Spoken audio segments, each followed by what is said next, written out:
అయిన సహోదర సహోదరీలారా, మన కుటుంబ జీవితం, ముఖ్యంగా భార్యాభర్తల బంధం, దేవుని దృష్టిలో ఎంతో పవిత్రమైనది. మనం చదివినట్లుగా ఈ బంధం క్రీస్తుకు, ఆయన సంఘానికి, చర్చ్ పోలికగా ఉండాలి. బలమైన కుటుంబానికి మూల స్తంభాలు 3. పరస్పర ప్రేమ, గౌరవం మరియు మన్నింపు, క్షమాపణ. బైబిల్లో ఉన్న కొన్ని నిజ జీవిత కథల ద్వారా వీటిని తెలుసుకుందాం. 1. పరస్పర ప్రేమ, గౌరవం. దాంపత్య జీవితంలో ప్రేమ ఒక్కటే కాదు, గౌరవం కూడా చాలా ముఖ్యం. దావీదు, మీకాలు కథ 2వ సమూయేలు గ్రంథంలో వివరించబడింది. దావీదు, మీకాలు మొదట్లో ప్రేమించుకున్నారు. మీకాలు దావీదు ప్రాణాలను కాపాడింది కూడా. కాని కాలక్రమేణా వారి ప్రేమ చల్లారిపోయింది. ఒక సందర్భంలో దేవుని మందసాన్ని యెరూషలేముకు తెస్తుండగా దావీదు భక్తితో నాట్యం చేశాడు. ఆ నాట్యాన్ని చూసి మీకాలు భర్తను పరిహసించింది. ఆమె కోతిలా ఉన్నావు అని గేలిచేసింది. భార్య నోటినుండి ఈ అవమానం విన్న దావీదు మనసు విరిగిపోయింది. అక్కడ వారి పరస్పర గౌరవం నశించింది. ఫలితం, మీకాలుకు చివరివరకు పిల్లలు కలుగలేదు. వారిద్దరూ విరక్తితో బ్రతికారు. మనకు పాఠం: క్రైస్తవ దంపతులుగా మనం ఒకరినొకరు చిన్నచూపు చూడకూడదు, పరిహసించకూడదు. అతడు క్రీస్తుకు, ఆమె సంఘానికి పోలిక కాబట్టి ఎప్పుడూ గౌరవ మర్యాదలతో ఒకరినొకరు ఆదరించుకోవాలి. అబీగాయిలు, నాబాలు కథ 1 సమూయేలు గ్రంథంలో స్పష్టంగా కనిపిస్తుంది. నాబాలు ధనవంతుడే కాని మొరటువాడు, మూర్ఖుడు. అతని భార్య అబీగాయిలు మాత్రం తెలివైనది, యోగ్యురాలు. నాబాలు ఆకలితో ఉన్న దావీదు సేవకులను అవమానించి పంపినప్పుడు దావీదు కోపంతో నాబాలును చంపడానికి బయలుదేరాడు. కాని అబీగాయిలు తెలివిగా ఆహార పదార్థాలు తీసుకుని వెళ్లి దావీదును శాంతపరిచి తన మూర్ఖుడైన భర్త ప్రాణాలను కాపాడింది. ఇక్కడ గమనించండి, భర్త మూర్ఖుడైనా అతన్ని అంగీకరించి అతని పట్ల బాధ్యతతో కూడిన గాఢమైన ప్రేమను అబీగాయిలు చూపించింది. సంసార జీవితం కొనసాగాలంటే భర్త, భార్య లోపాలను కూడా అంగీకరించే ఇలాంటి ప్రేమ చాలా అవసరం.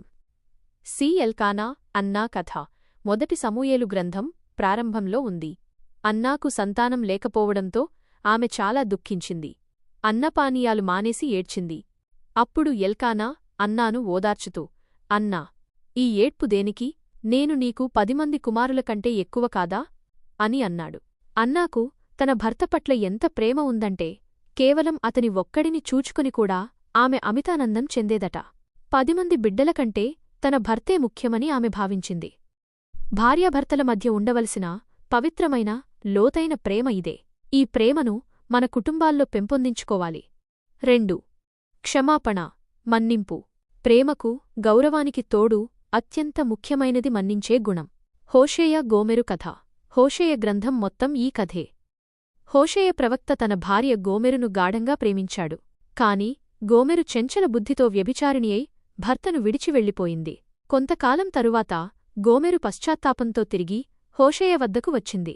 తనను స్వీకరించమని బతిమాలింది. హోషేయ తన వ్యక్తిగత అభిమానాన్ని అడ్డుపెట్టుకోకుండా తన హృదయంలోని గాఢప్రేమ కారణంగా ఆమె ద్రోహాన్ని, అపరాధాన్ని క్షమించి మళ్లీ ఆమెను స్వీకరించాడు.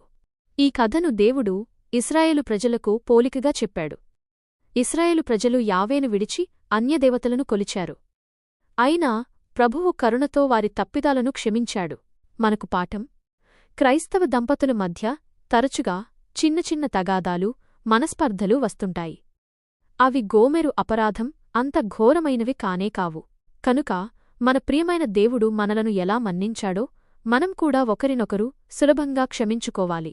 నా మాటే నెగ్గాలి అనే మొండి పట్టుదల, విపరీతమైన అభిమానం ఉంటే కుటుంబాలు నడవవు.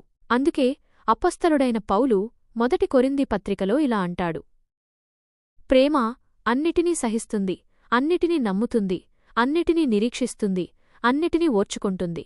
ముగింపు: ప్రియమైన సోదర సోదరీమణులారా, మన దాంపత్య బంధం బలపడాలంటే ఒకరినొకరు క్రీస్తువలే ప్రేమించుకుందాం. మీకాలులా గేలి చేయకుండా గౌరవ మర్యాదలను కాపాడుకుందాం. గోమెరును హోషేయ క్షమించినట్లుగా క్షమించే గుణాన్ని పెంచుకుందాం. ఈ 3 స్తంభాలపై మన కుటుంబాన్ని కడితే మన ఇల్లు దేవుని దీవెనలతో నిండి ఇతరులకు ఆదర్శంగా నిలుస్తుంది. అట్టి కృప దేవుడు మనందరికీ దయచేయునుగాక. ఆమెన్.